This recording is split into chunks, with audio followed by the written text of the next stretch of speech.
This week's episode is brought to you by Casper. Casper is an online retailer offering premium mattresses for a fraction of the price. The mattress industry has for a long time forced consumers into paying notoriously high markups, with resellers and showrooms all taking their cut along the way. Casper is revolutionizing the system by offering an obsessively engineered mattress at a shockingly fair price. Made in America, the mattresses combine two technologies, latex foam and memory foam, to provide just the right sink and just the right bounce, and come together for better nights and brighter days. And cutting out all the middlemen, you can get a twin for $500 or a king for just $950. And if you've ever gone out mattress shopping, you know those are some pretty outstanding prices. On top of all that, it is risk-free. Try sleeping on a Casper for 100 days, and if for some crazy reason you don't like it, you can just return it and pay nothing. In anticipation of baby number 2 coming along and needing the crib, we just transferred the boy into a big kid bed. Specifically, we gave him our twin-size Casper, and he loves it. Seriously, he thinks it's the greatest thing on earth.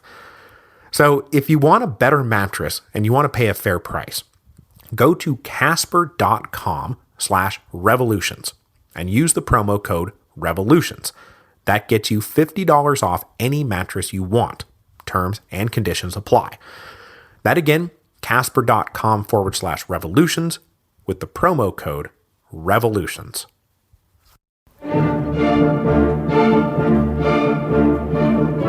Hello, and welcome to Revolutions.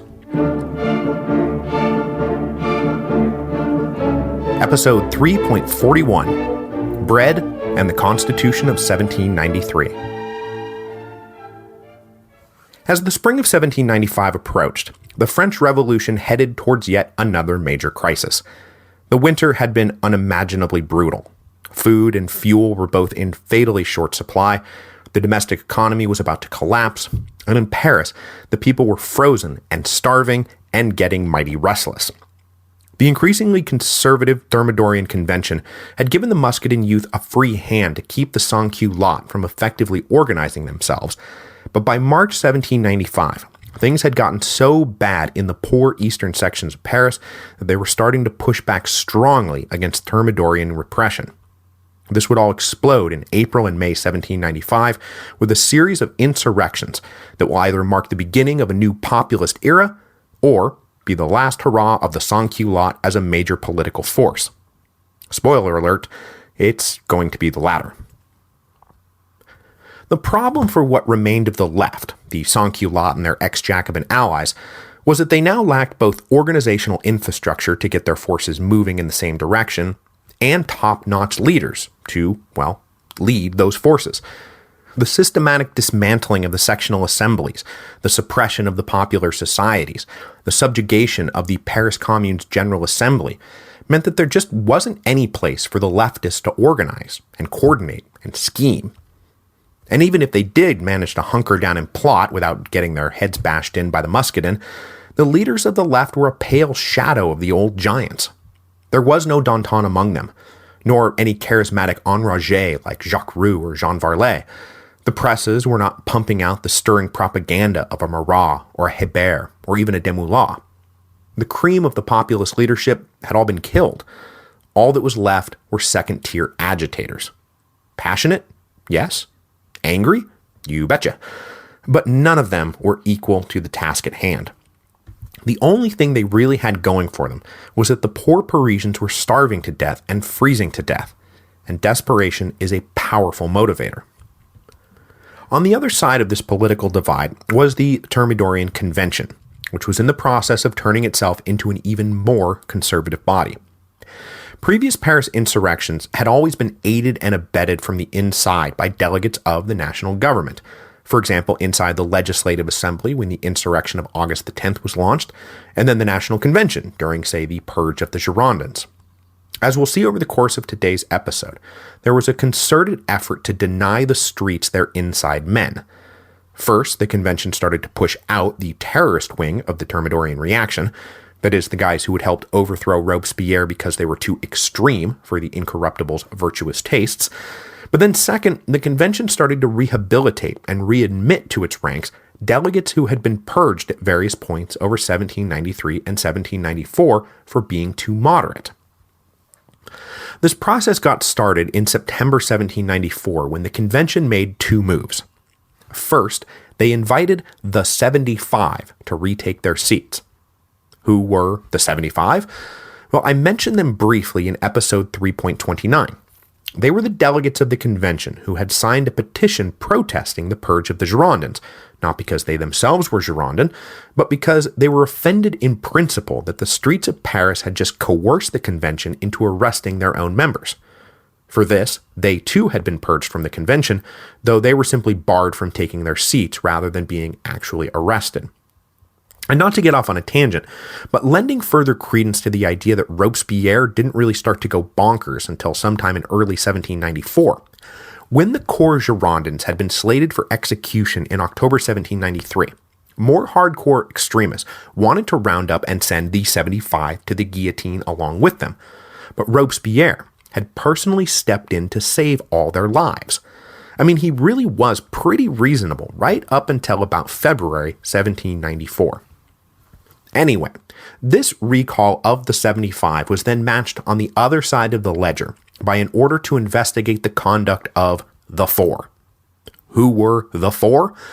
Well, the Four were the most ardently pro-terror members of the old committees. In no particular order, that meant first, the butcher of Lyon, Jean-Marie Collot de Bois. Second, his sans-culotte colleague, Jacques-Nicolas Billaud-Varenne. Third, another leading member of the Committee of Public Safety, Bertrand Barrère. And if any of you out there are big fans of Barrère, I've totally neglected him, even though he's been right in the thick of things since the trial of the king, usually trying to act as a stabilizing moderator between all the various little factions. I'm sorry for neglecting him, he just hasn't really been that central enough.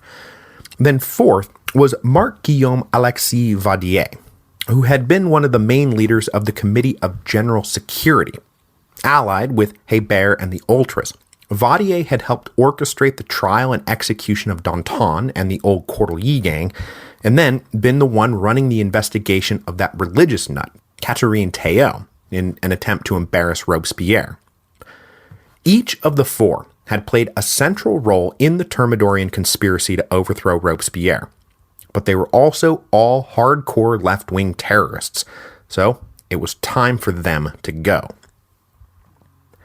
Over the first few months of 1795, the fate of the Four hung in the air as the investigation into their conduct ran its course. Now, Vadier did not wait around for a verdict, and he just went into hiding. But the other three remained defiantly visible. But they might have regretted that visible defiance on March the 2nd, when the commission came back and recommended they all be arrested and formal legal proceedings be opened against them. So off to jail went the Four. Well, really the three, since Vadier had gone to ground. The convention followed up this little purge of its left-wing terrorists by readmitting even more delegates who had been purged, outlawed, or exiled over the years. Specifically now we're talking about the guys who had participated in, or at least been accused of participating in, the Federalist Revolt of 1793. The political narrative was now being rewritten, and the Federalist delegates were being cast as principled defenders of the Constitution who had stood against the radical despots who had seized control of Paris with the help of the bloodthirsty sans-culotte rabble. Now, speaking of those sans-culotte rabble, the purge of their friends and rehabilitation of their enemies was not missed by them at all. Added to the dire economic straits they were enduring, the poor eastern sections of Paris started getting pretty riled up. And they might not be organized, and they might not have leaders, but they were getting pretty mad. Now, the one thing that had really been keeping them from blowing their tops was a free bread ration that had been set up back during the height of the dictatorship of the Committee of Public Safety. But by March 1795, the available supply of flour was dwindling down to nothing, and the ration was cut and cut again. Then the fickle mob also started questioning whether or not they had been tricked into turning their backs on the terror and the general maximum. And none of them had advanced degrees in macroeconomics to really understand what was happening around them, so they were left to draw conclusions from simple equations like When the terror and the maximum were in effect, we had food to eat. Now that they have been abolished, we are starving. On March the 17th, the women of Paris were by now super fed up by the lack of food and attempted a disorganized march on the convention to petition the national government to do something to alleviate their suffering. But these women were met out in front of the convention hall by a phalanx of Muscadin. The Muscadin leader Fréron had organized the fightin' dandies to the point where they could now act as a sort of standing guard for the convention against uninvited guests. So the Muscadin greeted these uninvited women with insults and jeers and threats of violence. But the women were ultimately allowed to present their petition, though of course nothing really came of it. I mean, sure, the convention passed a decree ordering an increased commitment to the delivery of food to the capital, but there was little they could actually do to solve the problem. There just wasn't enough flour. Because guess what happened when France started to thaw out from its horrible winter? That's right, all those once frozen rivers flooded, so all the mills were still inoperable. So then the convention passed a more practical response to the women's petition by passing a law on March the 21st, making it illegal to march on the convention with the intention of issuing seditious threats. So hopefully that'll take care of any more of that, but boy, it sure did not. With the food and fuel situation not improving, and in fact getting worse, the eastern section of Paris were convulsed by bread riots over March the 27th and March the 28th. The few remaining radical leaders tried to direct this energy towards a march on the convention, but they just couldn't get it going. A few more days of organizing, though, and they actually started to get a bit of momentum. The rallying cry that everyone seemed ready to embrace was bread and the Constitution of 1793. Now, the bread part is obviously the main driver here, but there was still a lingering memory of the popular Constitution of 1793 as the promise of some kind of democratic utopia for France. And if nothing else, implementing the Constitution of 1793 meant electing a new legislature, which meant tossing out the increasingly reactionary bums running the Thermidorian Convention. So, everybody's cool with uniting behind bread and the Constitution of 1793? Cool? All right, let's go have a march. On April the 1st, 1795, 12 Germinal, year 3 on the Republican calendar, about 10,000 Parisians surged out of the eastern sections. This mob easily overwhelmed the Muscadin outside the convention, and in no time, they had pushed their way into the hall and disrupted the session with chants of bread and the Constitution of 1793. But unfortunately, they did not have a charismatic spokesman. They had not coordinated with potential collaborators inside the convention, and frankly, they didn't really have any concrete demands to make. So this energetic show of force soon dissipated into an aimless milling about. After about 4 hours, the whole exercise had clearly run out of steam. Reports came in that outside National Guard companies drawn from the western sections were mustering, backed up by reinforced Muscadin youth. Then a few of the old mountain delegates, who could easily see where this was all headed, came down and convinced the mob to go home peacefully. Once the rabble had been cleared out, the convention wasted no time before striking back. On April the 2nd, they abruptly wound up the trial of the four by declaring them all guilty and ordering their immediate deportation to French Guiana. But in the end, only Collot d'Herbois and Billaud-Varenne would actually be exiled. Vadier was still in hiding, and while Barrère was transferred to a prison on the Atlantic coast, he managed to escape with the help of a friend and went into hiding, not publicly surfacing again until after the rise of Napoleon.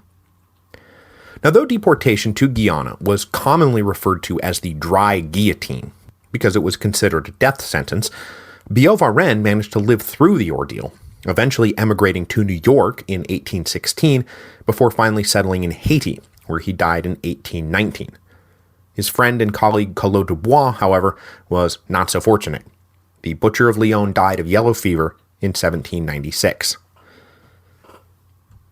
After dispensing with the four, the convention then turned its attention to the inflammatory Constitution of 1793, which was now clearly a left-wing rallying point. Now, it was true that it was getting a mite embarrassing that France was not yet operating under constitutional government, I mean, the National Convention had been convened in September 1792 to do one thing: write a constitution for France. And here they all were, more than 2.5 years later, still just kinda winging it. The non-implementation of the Constitution was also hard to justify, since the reason it had been set aside was emergency, but now one of the underlying rationales of the Thermidorian Convention was that the emergency was over. So, okay, maybe we should ditch revolutionary government and try to establish constitutional government, as was our original core mandate. But all that said, no one now thought it was a good idea to just implement the Constitution of 1793 as it stood, written as it was by a bunch of prescribed and executed terrorists. So let's maybe form a committee to pick through it and recommend some amendments. But that committee quickly came to the conclusion that amendments and revisions were not going to be enough. So on April the 18th, a committee of 11 was formed to compose a new constitution for France. We'll talk about that new constitution next week. To further ensure that the convention was not bothered by mobs who might oppose the abandonment of the Constitution of 1793, they also went ahead and decreed a little martial law in the capital. Fresh off his victories in the Netherlands, General Pichegru just so happened to be in Paris while all of this was going on, and the convention said, "General, would you please help us restore order?" And Pichegru said, "Why, yes, I'd love to."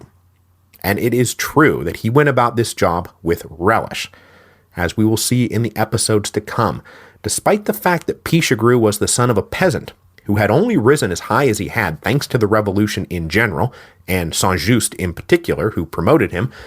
Pichegru had a strong conservative bent. He was, in point of fact, a closeted royalist who was far less committed to the revolution than you might think for a guy who has just accepted the honorific title Savior of the Fatherland. But we'll get to all that down the road.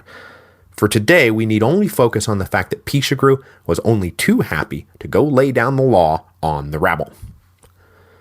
On April the 10th, the convention passed the police law, which served as the legal framework for Pichegru's crackdown. It basically said that anyone who could be implicated in any part of the Reign of Terror could be disarmed, detained, or harassed at will. Pichegru then organized squads of National Guard, regular army units, and, unofficially, the Muscadin, to go raid through the eastern sections, inducing its residents to identify who amongst them had been prominent in the days of the Terror. And somewhere around 1,600 men and women were so identified and arrested. The result of the raids was to further neutralize the sans-culottes as an organized, or even organizable, force. But Pichegru's martial law would not break them completely. It would take one more cycle of insurrection and retaliation to really finish the job. But the crackdown in Paris turned out to be a minor blip on the historical radar, compared to what the police law of April the 10th triggered out in the departments. Informed that the terrorist leaders in all the various municipalities were now fair game, their disgruntled former victims could get going with what we call the White Terror, when the persecuted became the persecutors. Now, it is called the White Terror because white is the color of the House of Bourbon, and the general sense was that this was an expression of pent-up royalism finally revenging itself upon the revolution. But though royalism was a defining feature of the White Terror in a few instances, for the most part, what we're really talking about is all those men and women who had been harassed, jailed, had their property confiscated, seen their friends and their relatives executed, not because they were counter-revolutionary royalists, but simply because they were insufficiently extreme in their devotion to the revolution. So this was not about trying to restore the monarchy. This was about revenge. The first incident of the White Terror actually occurred back in February 1795, when a group of former terrorist officials in Nîmes who had been arrested were just butchered by their guards. But the law of April the 10th is really what got things going on a mass scale. The Thermidorian representatives on mission were now in charge of nominating men to fill the local municipal governments, and so it was a staunchly anti-terrorist cohort that came to power just as the law of April the 10th was being disseminated. With the legal cover they needed, these new municipal authorities went out hunting for damned bloodthirsty Jacobins who had caused so much pain and so much suffering. Once the terrorists had been locked up in the local jails, well, that's when the revenge started to kick in. On May the 4th, an attack on a prison in Lyon resulted in somewhere between 100 and 200 ex-terrorists getting butchered. Then about a week later, a similar prisoner slaughter in the city of Aix killed about 60 prisoners. On May the 24th, 24 prisoners were killed in Tarascon, and then on June the 5th, another 100 plus were killed in Marseille. And this last attack was personally orchestrated by the representative on mission. But the prison massacres were really just one part of the White Terror, the more consolidated, official White Terror. Unofficially, armed bands went roaming around picking off targets one by one, exacting a sort of vigilante justice on the hated terrorists. Eschewing official legal channels, lynch mobs and armed gangs of various sizes crisscrossed the countryside. These bands started to sprout up all across France, but they were mostly concentrated in the southeast, particularly in the Rhone Valley, where the terror had been particularly brutal. Targeted former terrorists were ambushed on lonely roads between here and there, and just summarily executed. Then a mob might come together spontaneously, descend on a house, and just lynch all the inhabitants inside. Over the summer of 1795, about 100,000 people would be locked up, and about 2,000 killed. So the White Terror was not on the scale of the Terror, but it was still pretty brutal. Now, of course, it's all pretty easy to understand, and even justify these revenge murders. I mean, think about the guys who are now being killed. A year ago, they were staffing the watch committees and the revolutionary tribunals that had locked up close to 500,000 people across France on incredibly vague charges, and then killed as many as they felt like. These are not nice people we're talking about here. But still, it's important to keep in mind that for a lot of people, the principled objection to the Reign of Terror turned out to be a principled objection to being on the wrong side of the Reign of Terror. Now, just as the National Convention was getting going with all these retaliatory crackdowns, their own political legitimacy was given a huge boost. The fortunes of war are always a crucial factor in the survival of a domestic government, and in the spring of 1795, the fortunes of war had turned unambiguously in France's favor. In fact, the spring of 1795 proved to be a pretty decisive turning point in the war, as the pan-European anti-French coalition finally disintegrated. As we discussed last week, the Prussians have had one foot out the door for a long time now, and after requesting peace talks through back channels back in October, France and Prussia each dispatched negotiators to work out a deal. On April the 5th, 1795, both sides signed the Treaty of Basel, and Prussia officially pulled out of the war. The formal clauses of the treaty are not nearly as interesting as the main secret clause of the treaty, that Prussia would not challenge French sovereignty on the west bank of the Rhine, if France pulled back from the territories it had occupied on the right bank of the Rhine, and the French were currently occupying some land on the far side of the river.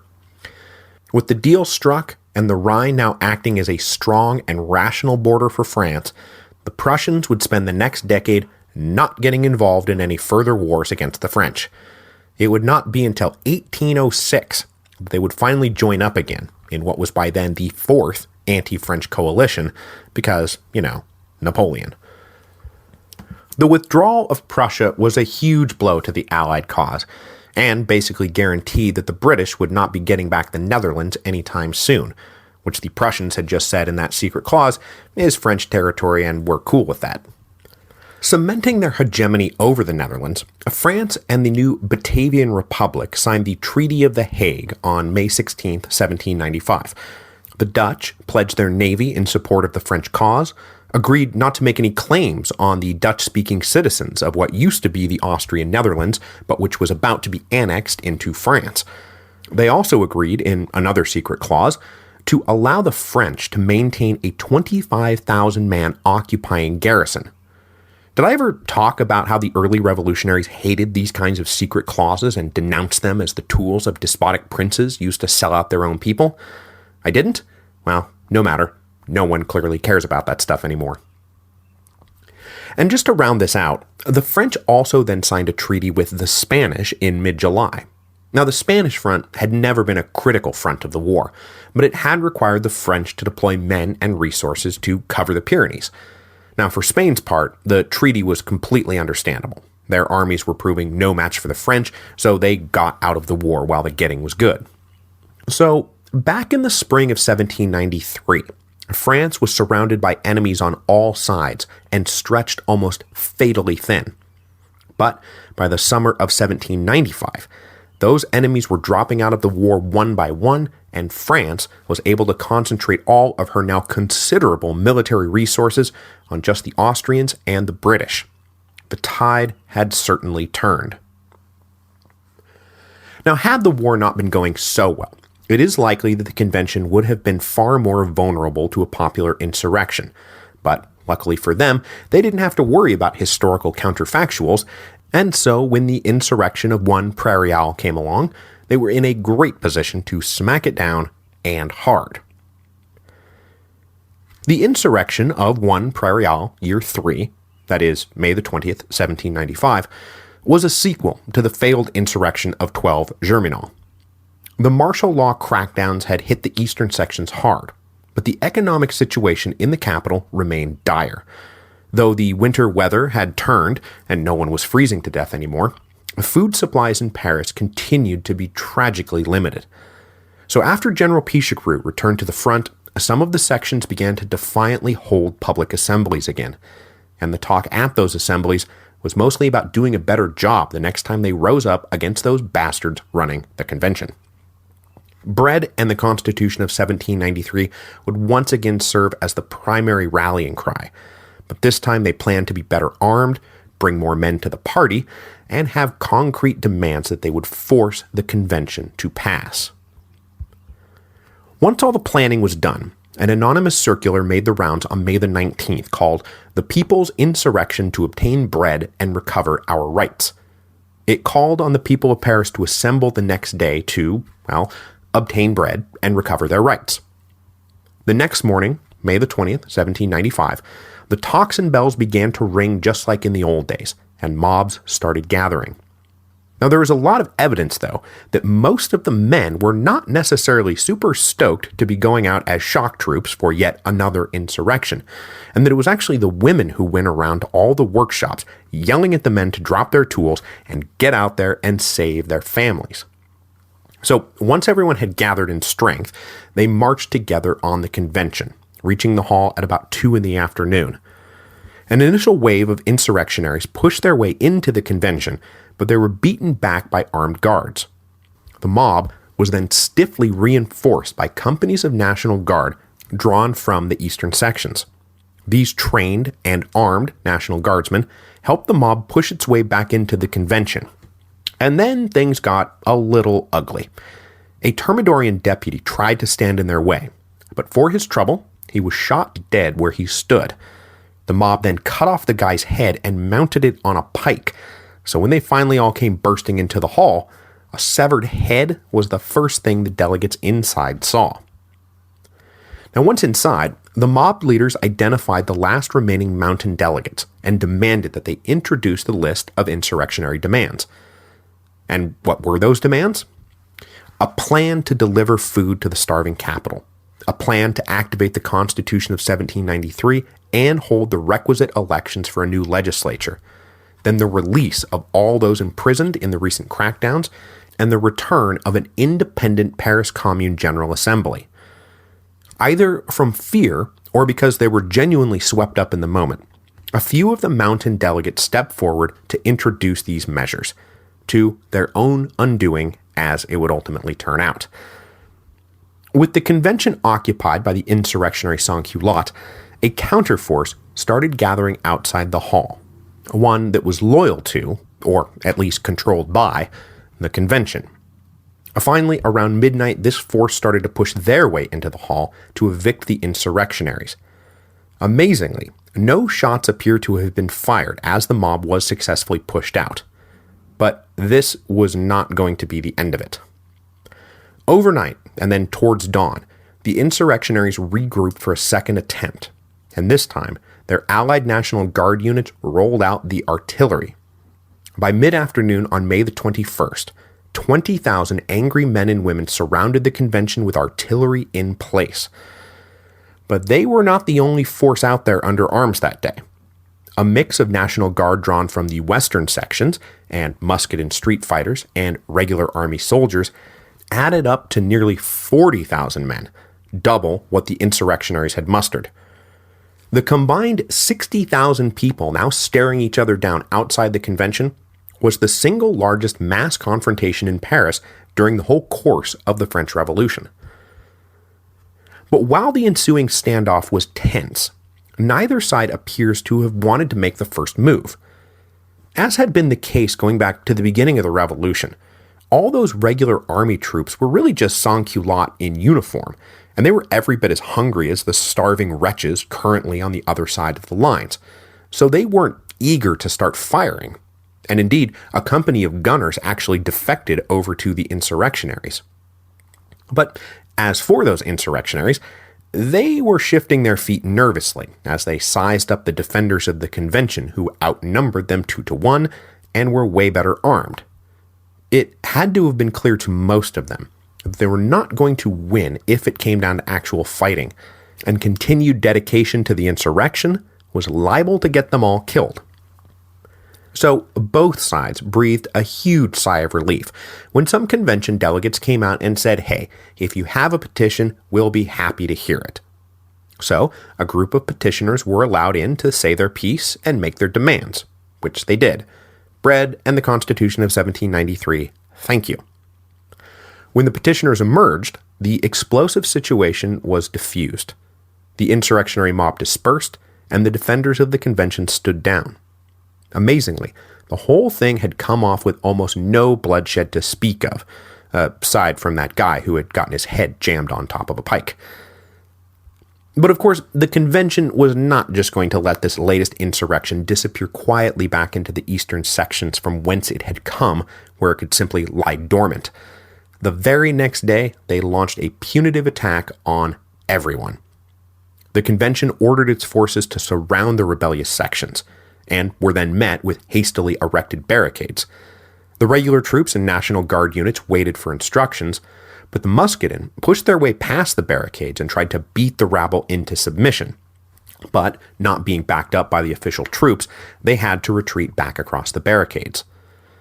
But with an overwhelming force now surrounding them, the beleaguered insurrectionary sections raised the white flag and surrendered. The men who had killed the deputy in the convention hall were named and handed over, as were the gunners who defected. Then, the convention troops marched through the streets in force. Upwards of 3,000 men and women were arrested, and every potential weapon was confiscated, and the less well-off were immediately banned from National Guard service, turning it back into the active citizen militia that it had started out as. The convention then set up a special tribunal to try the leaders of the insurrection, and ultimately found 36 guilty and sentenced them to death. Among those convicted were the mountain deputies who had introduced the demands when the mob had taken over the convention, and who were now quite erroneously being blamed for organizing the whole thing. 6 of these delegates were sentenced to death on June the 17th, including Gilbert Rome, who you may remember as the head science nerd in charge of the committee that created the Republican calendar. In an obviously planned bit of tragic theater, 4 of these condemned delegates, including Rome, pulled out knives and killed themselves as they were being led from the courtroom, and they would live on in the popular imagination as the martyrs of Prairial. The insurrections of Germinal and Prairial marked the end of the line for the sans-culottes. The men and women who had once been so central to the course of the revolution, really dictating its course for years, were now truly beaten into submission. Now, this wouldn't be the end of left-wing populism per se, but the sans-culotte version of the French Revolution is done. Next week, we will move into a new version of the French Revolution, With the Constitution of 1793 now totally discredited, the convention would draft the Constitution of Year 3, which will create the Directory, that repressive, corrupt, but occasionally useful government that would run France until Napoleon decided that he could do a way better job.